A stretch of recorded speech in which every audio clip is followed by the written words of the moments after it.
Hello, I'm Pat O'Hare, Chief Market Analyst for Briefing.com. Today is Tuesday, February 12th.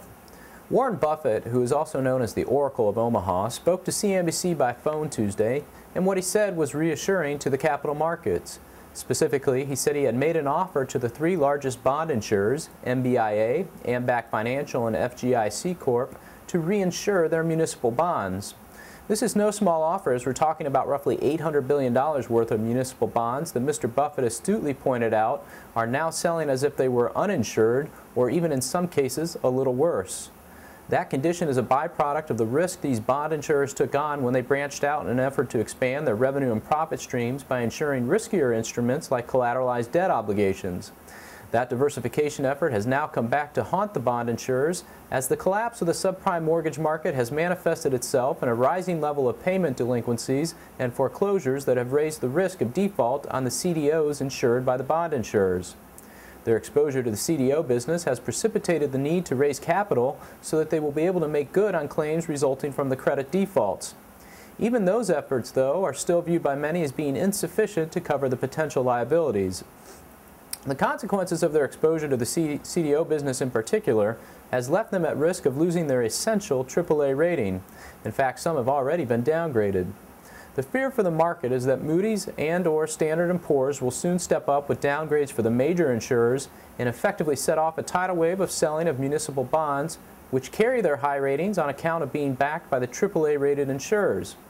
If that rating disappears, then many municipal bonds would potentially be downgraded, forcing fund managers that have a mandate to hold only AAA paper to dump the securities.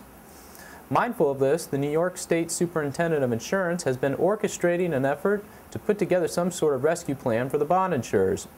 This effort has spurred a rebound in many of the related stocks, yet it has not been a magic bullet for the market since there are no guarantees a rescue plan will come to fruition. Accordingly, Berkshire Hathaway's offer to assume the municipal bond liabilities is a pleasing development for the market since it helps mitigate the systemic risk issue. That realization underscores why the stock market rallied in the wake of Mr. Buffett's announcement and why the risk-averse Treasury market has come under pressure. The initial response notwithstanding, this is not a done deal. Mr. Buffett revealed that one of the bond insurers already turned down the offer. He hasn't yet heard back from the other two. The lack of interest is certainly understandable, since the offer only extends to the municipal bond portfolio. The bond insurers would still be strapped with their CDO business. In essence, this is kind of like the Boston Celtics getting Kevin Garnett and the Minnesota Timberwolves being left with virtually little of real value upon which to build a winning team.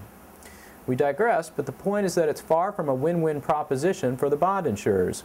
The market recognizes this, and hence the stocks of the major bond insurers have languished in the wake of Berkshire Hathaway's offer. From a broader standpoint, Berkshire Hathaway's expressed interest in assuming the municipal bond liabilities can be viewed as an influential backstop.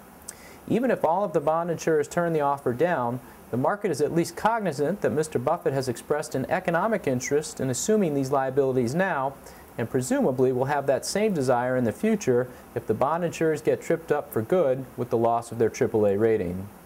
I'm Pat O'Hare for Briefing.com. Thanks for listening.